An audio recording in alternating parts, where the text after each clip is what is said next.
오늘 설교 제목은 세상이 다시 아름다워 보이는 이유입니다. 세상이 다시 아름다워 보이는 이유입니다. 제가 아는 연예인 중에 이 박혜숙 권사님이라고 있습니다. 여러분들 아시는 분들도 많이 있으실 텐데, 제가 이제 같은 교회를 다닐 때 그분의 간증을 들은 적이 있습니다.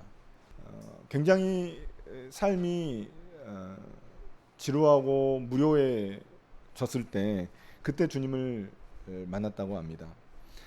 그런데 주님을 만나고 난 후에도 자신의 일상이 변화된 것은 하나도 없었습니다. 세상이 변화된 것도 하나도 없었습니다. 그런데 한 가지 바뀐 게 있었습니다. 본인이 바뀐 거죠. 자기가 바뀌어서 똑같은 일상인데, 똑같은 세상인데도 불구하고 세상이 너무나 달라 보였다고 합니다. 그래서 지나가던 꽃향기가 코에 스치기도 하고, 매일마다 지나가던 길인데도 새가 쥐저귀는 소리가 들렸다고 합니다. 그 순간 세상이 너무나 아름다워지기 시작했다, 그렇게 간증하는 이야기를 들은 적이 있습니다. 또 제가 아는 분 중에 그 조폭 하셨던 그 용팔이라고 계시는데, 제가 필리핀에 있을 때 같이 이제 신앙생활 하셨던 분인데, 그분도 마찬가지였습니다. 그분의 삶에 변화된 것이 없었어요. 예수님을 만나고 난 후에도 주님을 굉장히 극적으로 만났거든요. 그런데도 불구하고 그분이 삶의 일상에 변화된 건 없었습니다. 자신의 세상이 변화된 건 없었습니다. 그런데 그분도 역시나 무엇이 변화됐느냐? 자기가 변화된 겁니다. 자기 자신이.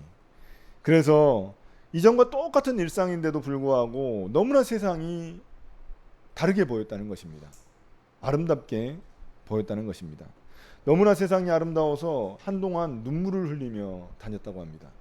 조폭 출신 용팔이 별명을 가지신 분인데 눈물을 흘리면서 돌아다녔다고 합니다. 이분들의 공통점이 무엇인가요? 자신이 바뀐 거죠. 자신이 바뀌었는데 그 공통점에는 자기 안에 메말라 있던 경외심이 살아난 것입니다. 되살아난 것입니다.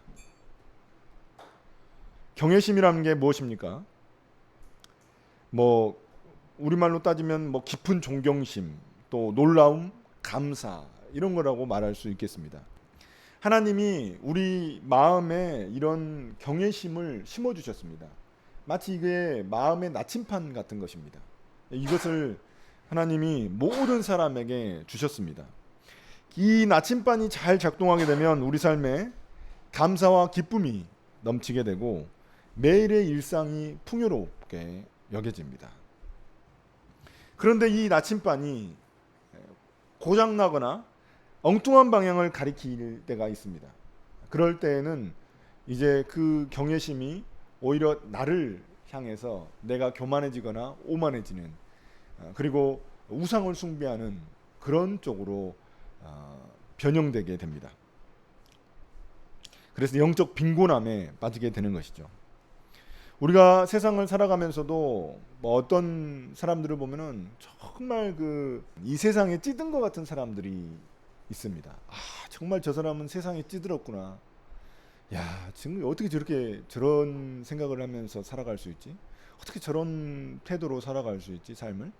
이런 사람들이 있습니다. 세상에 찌든 사람들. 너무 성격이 퍽퍽하고 마음에 전혀 여유라고는 없는 그런 사람들이 있습니다. 겉으로는 멀쩡해 보여도 그 마음속의 나침판, 그 경외심이 완전히 사라진 사람들입니다. 그 어떤 것에도 감동이 없고 감격이 없고 존경심이 없고 감사가 없는 사람들이죠. 마음이 고장난 사람들입니다. 이런 일들은 예수님을 믿는 우리에게도 마찬가지로 일어날 수 있습니다. 예수님을 믿으면서도 아무 일상에서 감동도 없고 감격도 없고 그냥 세상이 무료한, 그냥 세상이 메말란, 세상이 전혀 똑같은 맨밥 먹는 것 같은 그런 느낌의 사람들이 있습니다. 그래서 교회를 열심히 다니는데도 불구하고 우울감에 빠지는 사람들도 있습니다. 그리고 교회를 다니면서도 우상에게 들락날락하면서 막 세상 점도 보고 뭐 예, 세상 사람들이 하는 것들 다 하면서 그렇게 살아가는 사람들도 있습니다. 이 사람들이 바로 회복해야 될 그 마음이 뭐냐? 경외심입니다. 경외심. 하나님을 향한 경외심입니다. 오늘 말씀을 통해 우리 안에 이런 경외심이 생생하게 되살아나기를 축복합니다. 오늘 시편은 예배 때 사용하는 찬송시입니다. 그래서 제가 감사하다고 말하면 여러분들이 인자하심이 영원하다라고 고백했습니다. 이 시편의 가장 큰 특징은 여러분들이 고백한 것처럼 반복입니다. 반복. 예. 반복을 통해서 핵심 주제를 강조하고 있는 것입니다. 여러분들이 강조한 그 말, 제가 강조한 그 말, 계속 반복했던 그 말이 오늘 이 시편의 주제입니다. 가장 먼저 눈에 띄는 반복이 있죠. 그건 뭐냐면 감사하라라는 명령입니다. 1절부터 3절 제가 다시 한번 읽어보겠습니다. 주님께 감사하라. 그는 선하시며 그 인자하심이 영원하다. 모든 신들 가운데 가장 크신 하나님께 감사해라. 그 인자하심이 영원하다. 모든 주 가운데 가장 크신 주님께 감사해라. 그 인자하심이 영원하다. 1절부터 3절까지 감사하라는 명령이 3번이나 등장하고 있습니다. 개역개정이나 세번역에 보면은 3절 이후에도 뭐 4절부터 계속 감사하라는 말이 계속 등장합니다. 그러나 원래 히브리 성경에는 감사하라는 말은 1절부터 3절밖에 없습니다. 그리고 26절에 있죠. 그러니까 1절부터 3절까지는 3번 반복해서 3이라는 완전수를 통해서 하나님께 우리가 온 마음을 다해, 온 몸과 마음을 다해 주님께 감사드려야 한다는 그 이야기를 하고 있는 것입니다. 그것을 강조하려는 것입니다. 그리고 말씀드린 대로 26절 마지막에 감사라는 명령이 등장합니다. 그러니까 무슨 의미입니까? 감사로 시작해서 감사로 끝나는 시편입니다. 원래는 추수감사절 때 이 시편을 많이 다루거든요. 근데 감사로 시작해서 감사로 끝나는 겁니다. 우리의 삶이, 우리의 인생이 감사로 시작해서 감사로 끝날 수 있다면 얼마나 행복하겠습니까? 그 이야기를 이 시편이 보여주고 있는 것입니다. 감사로 시작해서 감사로 끝나는 삶. 우리의 하루도 마찬가지입니다. 아침에 눈 뜰 때 감사, 저녁에 잠들 때 감사. 감사로 시작해서 감사로 끝나는 삶. 그 삶을 이야기하고 있습니다. 이 감사 때문에 우리에게 드는 질문이 하나 있습니다. 우리는 왜 예배를 매주마다 드려야 할까요? 이 감사의 마음을 우리가 너무나 쉽게 잊어버리기 때문입니다. 감사의 마음이 계속되면 좋은데 일상을 살다 보면 감사가 뚝 떨어져 버려요. 네?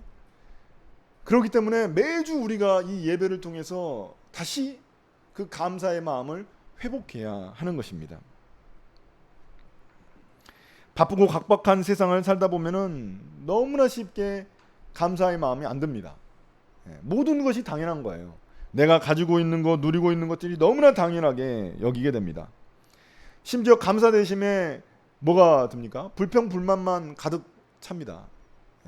세상 살다 보면 그렇죠. 내 마음대로 되는 것도 별로 없고 내가 가진 것도 너무 보잘것없어 보이고 세상 사람들과 비교하면서 감사보다는 불평불만이 더 많아지게 됩니다. 이런 메마른 마음에 감사의 샘을 터뜨리는 시간이 바로 예배입니다. 예배는 우리의 그 고장난 마음의 나침반을 다시 경외라는 그 자리로 되돌려 놓는 것입니다. 만약 예배를 드렸는데도 불구하고 내 마음 안에 감사하는 마음이 들지 않는다면 그 예배는 반쪽짜리 예배에 불과합니다.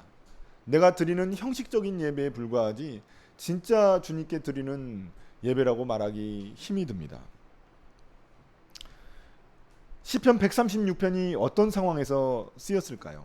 우리가 시편을 단순히 그냥 오랫동안 이스라엘 백성들이 입으로 전해졌던 그 구전들을 다 모은 거라고 생각하기 쉽지만 이 시편이 5권으로 이루어져 있고 그 5권들이 싹 다 또 어떤 시대적인 배경을 가지고 있다고 말하는 사람들도 있습니다.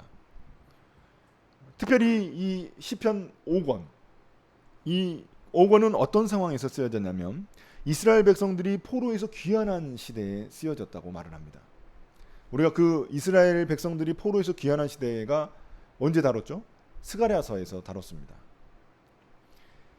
그 시대가 어떤 시대인지 우리는 너무나 잘 알고 있습니다. 이스라엘 백성들이 바벨론 포로 생활을 하다가 이제 기대를 품고 주님이 이제 모든 걸 다 회복시켜 주시겠다 하고 돌아왔던 그때입니다.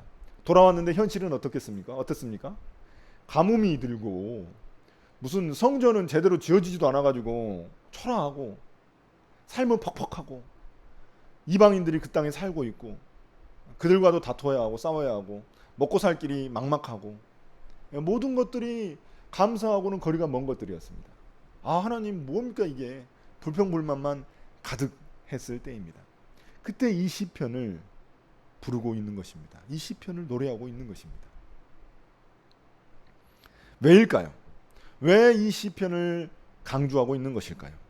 왜 예배 때 이 시편을 말하고 있는 것일까요? 그것은 감사가 우리의 기분에 따라 하는 것이 아니기 때문입니다. 내가 감사의 마음이 들면 감사하고 감사의 마음이 안 들면 감사 안 하고 그러면 감사 안 할 일밖에 없죠.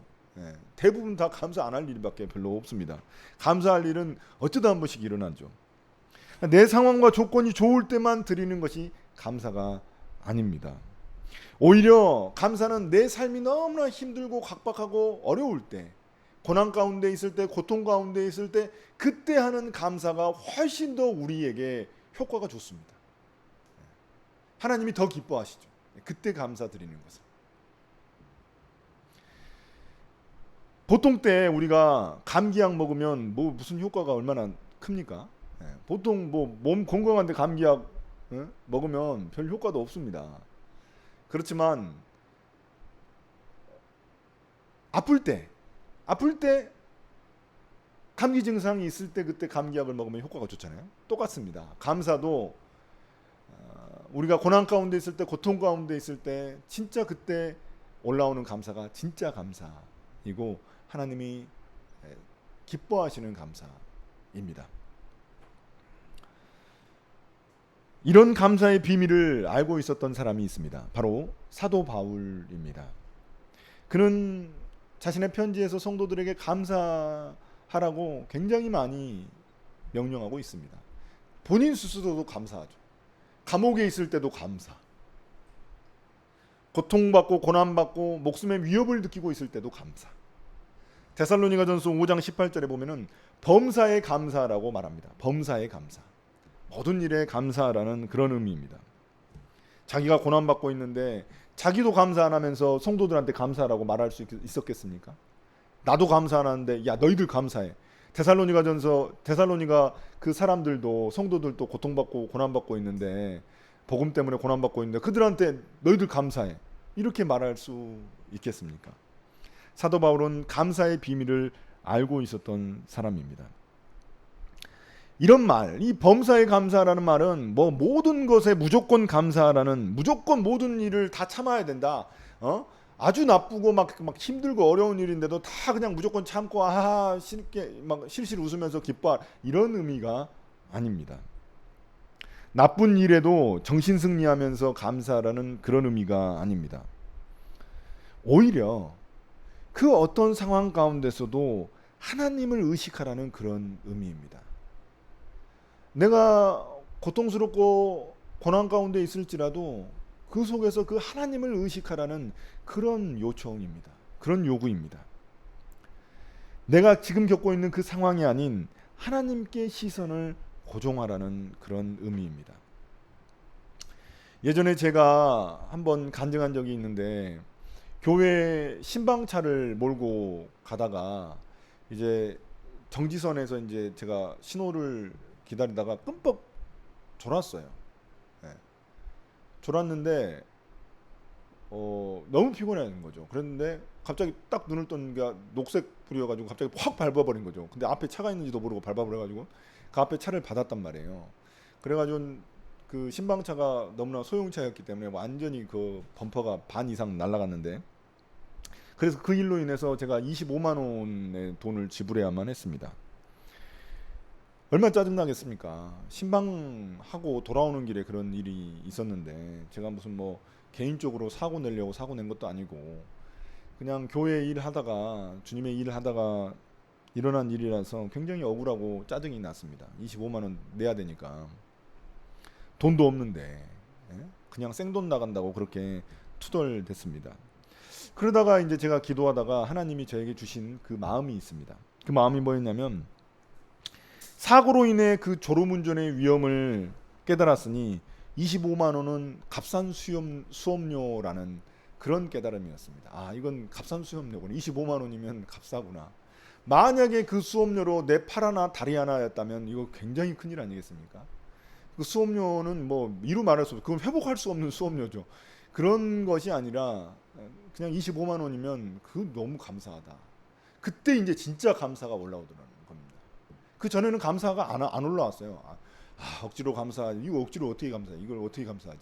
감사가 안 됐는데 그걸 깨달고 나니까 감사하게 되었습니다. 진심으로 감사할 수 있었습니다.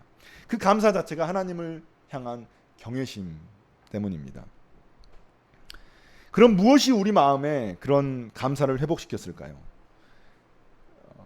어떻게 하면 하나님을 향한 그 경외심이 다시 살아날 수 있을까요? 바로 주님의 인자하심이 영원하다는 사실 때문입니다. 주님의 인자하심이 영원하다. 이 구절은 무려 26번이나 모든 구절에서 반복되고 있습니다. 여러분들이 직접 읽으셨잖아요. 26번 읽으셨습니다. 이 시편의 가장 핵심 주제는 주님의 인자하심이 영원하다는 것입니다. 주님의 인자하심이 영원하다. 여기서 주님의 인자하심, 이 인자하심이라는 단어가 바로 히브리어 헤세드입니다. 헤세드. 우리가 뭐 카페나 이런 데 보면 헤세드라는 그 간판이 있죠. 이 헤세드라는 말은 굉장히 의미심장한 말입니다. 굉장히 많은 뜻을 품고 있는 단어입니다. 헤세드. 주님의 은혜, 주님의 은총, 주님의 자비, 주님의 사랑, 그 어떤 말로도 번역하기 어려운 단어가 바로 이 헤세드라는 단어입니다.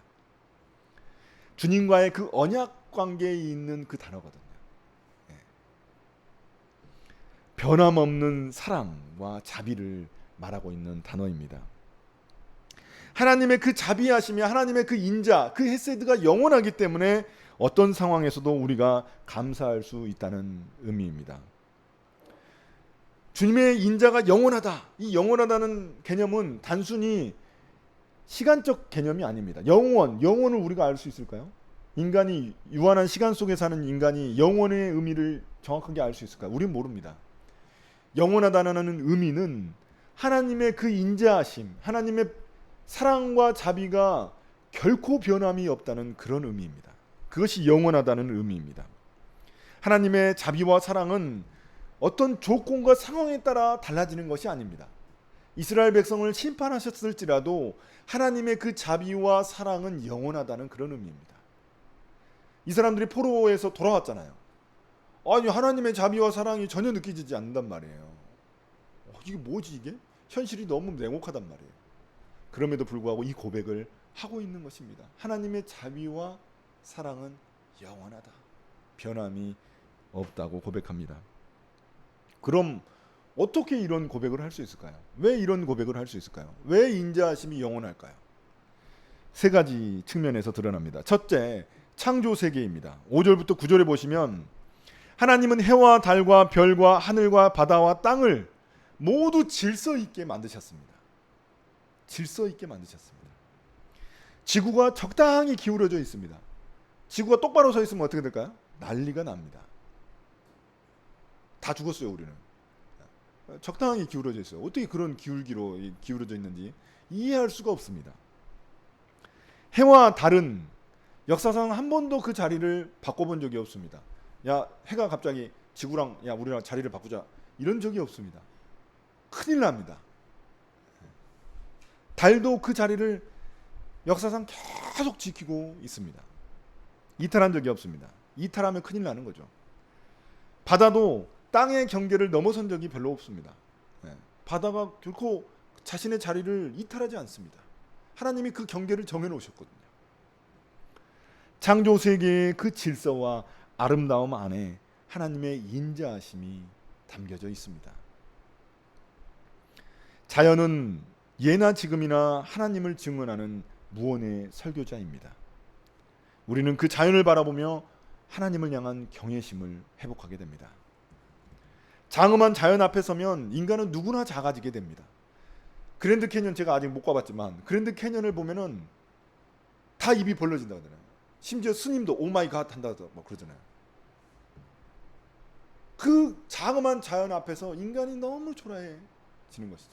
그러면서 어떤 감정을 가지게 되냐면 내가 가진 걱정 근심도 아무것도 아니구나 이런 생각을 하게 된다는 겁니다. 그게 자연이 주는 효과죠. 그 경외심이죠.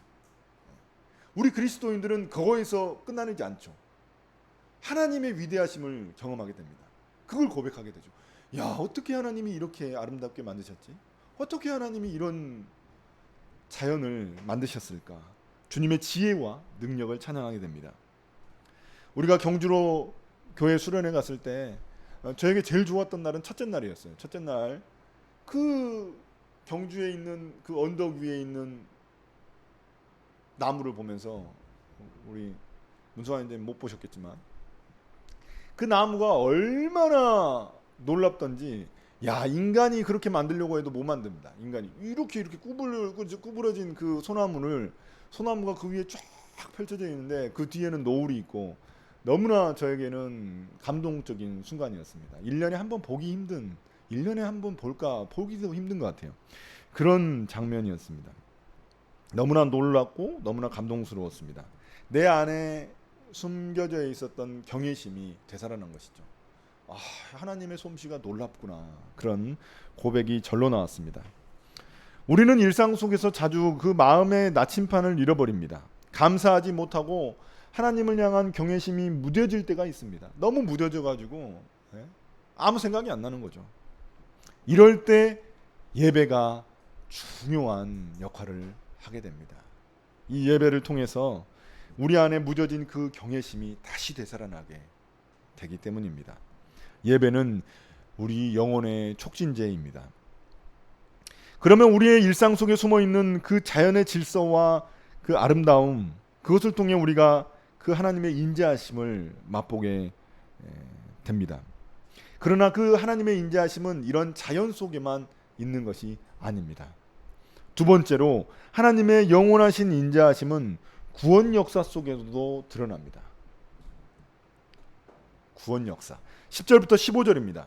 이스라엘 백성들의 출애굽 사건을 다루고 있습니다. 이집트에서 수백 년 동안 노예 생활을 하고 있었던 이스라엘 백성들을 하나님께서 구원해 주셨습니다.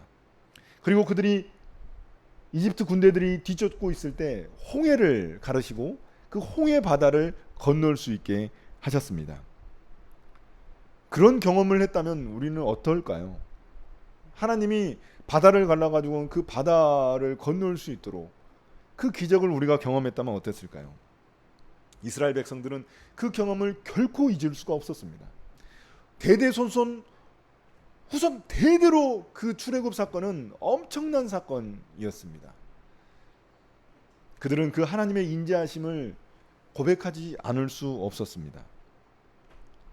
물론 출애굽 사건은 지금 현재 이 시편을 쓰고 있는 시인에게는 과거의 사건이죠. 너무 오래된 사건이죠.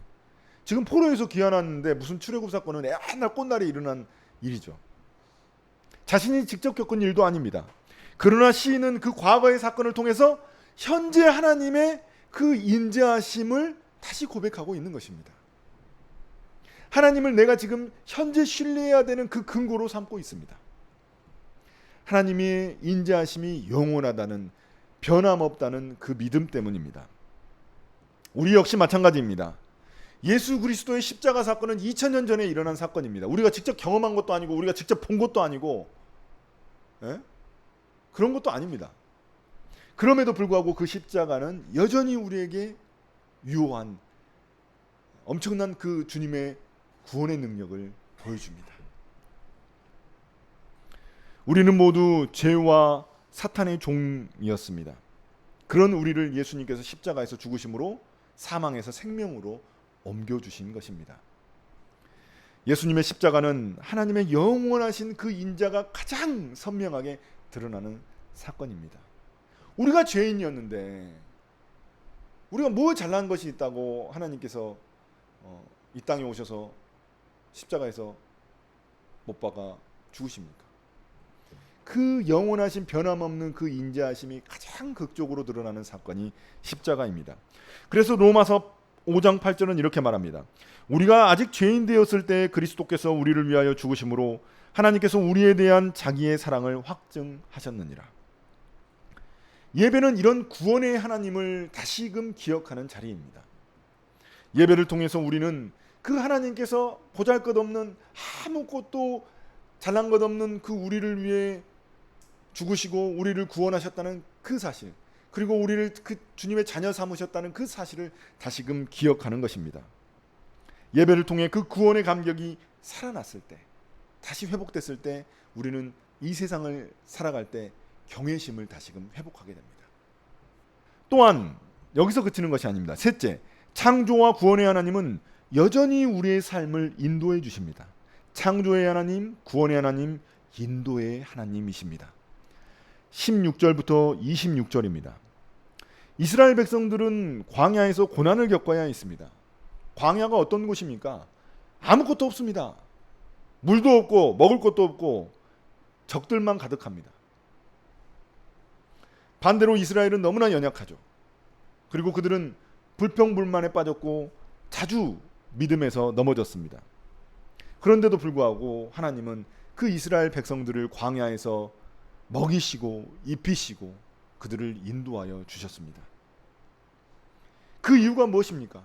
이스라엘 백성들이 뭐가 잘났습니까? 맨날 하나님께 불평불만하고, 여러분 출애굽기를 읽어보십시오. 맨날 하나님께 불평불만하고 뭐 없다 맨날 없는 것만 주장하고 다시 이집트로 돌아가게 해달라고 주장하고, 그때는 고기라도 먹었다면서 막 이런 백성들이 이스라엘 백성들이었습니다. 보잘것없는 민족이었죠. 이집트에 비하면 노예 생활을 400년 했으니 얼마나 그 보잘것없는 민족이었겠습니까? 그럼에도 불구하고 주님은 그들을 먹이시고 입히시고 인도하여 주셨습니다. 우리의 인생길도 광야입니다. 때로는 혼자 있는 것 같은 그런 처절한 외로움에 몸부림칠 때가 있습니다. 함께 있는데도 외롭다, 이런 말이 나올 때가 있습니다. 영적인 목마름과 배고픔 때문에 비천한 때를, 그냥 가장 낮아지는 그 때를 경험할 때도 있습니다. 감당하기 어려운 시험과 싸움이 기다리고 있을 때도 있습니다. 그럴 때 하나님은 우리를 외면하지 않으십니다. 왜냐하면 하나님의 그 인자하심이 영원하시기 때문입니다. 헤세드가 영원하기 때문입니다. 비록 우리가 넘어지고 흔들려도 하나님은 우리를 인도하여 주시고 보호해 주십니다. 오히려 우리는 그 광야 속에서, 우리가 겪고 싶지 않지만 겪는 그 광야 속에서 하나님을 더 깊이 경험하고 만나게 됩니다. 사랑하는 성도 여러분, 오늘 시편 136편은 한 가지 진리를 반복해서 강조하고 있습니다. 주님의 인자하심이 영원하다는 것입니다. 이러한 주님의 인자하심은 창조 세계를 통해, 그리고 구원을 통해, 구원의 능력을 통해, 그리고 우리의 삶의 인도하심을 통해 경험하게 됩니다. 우리의 일상은 어떻습니까? 혹시 모든 것이 너무나 당연하고 맨날 불평불만만 있고, 다 당연하니까 불평불만만 있고 삶이 너무 무료하고 지루하고 그러지는 않습니까? 피곤하지는 않습니까? 이럴 때 우리에게 필요한 것이 바로 감사의 마음, 경외심을 회복하는 것입니다. 여러분, 바쁜 일상 속에서도 한번 주위를 한번 둘러보십시오. 맨날 유튜브 쇼폼만 보지 말고, 맨날 귀에다 뭐 꽂고만 있지 말고 한번 세상을 한번 둘러보십시오. 하늘을 한번 쳐다보시고 숨을 깊게 한번 쉬어보십시오. 주변에 많은 것들이 보일 것입니다. 주변의 꽃들을 한번 쳐다보십시오. 그 꽃들 속에 놀라운 하나님의 섬세하심과 지혜와 능력이 담겨져 있습니다. 그것을 우리는 맛보아 알게 됩니다. 그럴 때 우리 마음속에 그 메말랐던 경외심이 다시금 샘솟듯 솟아나게 됩니다. 여러분, 일상 속에 숨어있는 십자가를 바라보십시오. 우리가 이 예배당만 돌아봐도 십자가가 여기에만 있는 게 아닙니다. 모서리에도 십자가가 있습니다. 여러분이 삶에 있는 그 자리에도 십자가는 어디든지 있습니다. 책상 모서리에도 있고 바닥에도 십자가 모양이 숨어 있습니다. 그것을 바라보며 우리가 구원받은 자녀임을, 하나님의 자녀임을 다시금 기억하게 됩니다. 그럴 때 우리의 경외심이 되살아나는 것이죠. 경외심이. 우리의 삶은 광야입니다. 때로는 외로움과 고난, 그 불확실성 때문에 고통을 겪기도 합니다. 이때 절대로 놓치지 말아야 할 진리가 있습니다. 바로 하나님의 인자하심이 영원하다는 것입니다. 그 출애굽의 하나님이 지금 우리의 하나님이시라는 것입니다. 이 믿음이 우리를 고난 속에서도 주님을 향한 경외심으로 이끌어 줄 것입니다. 감사는 그 경외심의 표현입니다. 그리고 그 경외심은 예배의 본질입니다.